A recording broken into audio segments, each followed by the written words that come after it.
Hi hello எல்லோரும் எப்படி இருக்கீங்க? இந்த வீடியோ வந்து திங்கட்கிழமை எடுத்தது. என்ன செஞ்சிட்ருக்கேன் அப்படின்னா, முட்டை குடமிளகாய் சாதம் லன்ச் ரெடி பண்ணிகிட்டு இருக்கேன். இந்த சாதம் எப்படி செய்யலாம் அப்படின்னு சொல்லிட்டு பார்க்கலாம்.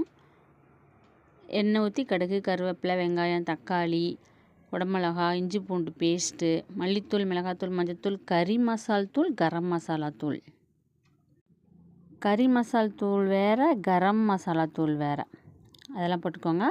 அப்புறம் முட்டை குழம்பு மசாலா தூள் கொஞ்சம், சிக்கன் குழம்பு மசாலா தூள் கொஞ்சம், இதெல்லாம் போட்டு நல்லா எண்ணெயில் போட்டு பெரட்டி விட்டு அது ஒரு ஓரமாக நவுத்தி வச்சுடுங்க. அதுக்கப்புறமா கொஞ்சமாக எண்ணெய் ஊற்றி 4 முட்டையை ஒடிச்சு ஊற்றி இந்த மாதிரி தனியாக அந்த முட்டையை மட்டும் நல்லா பெரட்டி எடுங்க. கொஞ்சம் சீக்கிரமாக பெரட்டி எடுத்துடலாம்.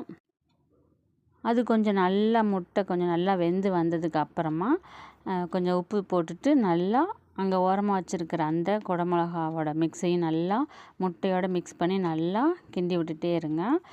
கடைசி இறக்கும் போது கொத்தமல்லி தழை தூவி இறக்குங்க. அப்போ தான் முட்டையோட ஸ்மெல்லு ஒரு மாதிரி கவுச்சி ஸ்மெல் வராமல் இருக்கும், நல்லாயிருக்கும். இது மாதிரி ட்ரை பண்ணி பாருங்கள், சூப்பராக இருக்கும்.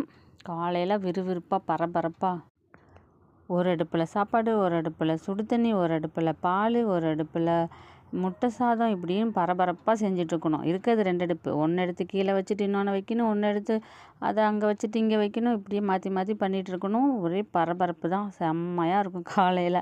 எல்லாருக்குமே தெரிஞ்ச விஷயம். அதுவும் இங்கே இருக்கிற குளிருக்கு வாய் கொப்பளிக்க தண்ணி வாயில் ஊற்றுனா ஐஸ் கட்டியை போட்ட மாதிரி வெடன்னுது. இந்த குளிர் சீசன் முடிகிற வரைக்குமே நான் என்ன பண்ணுறது, சுடு தண்ணி எடுத்துகிட்டு போய் ப்ரெஸ் பண்ணிவிட்டு முகம் கழுவிட்டு தான் வர்றது.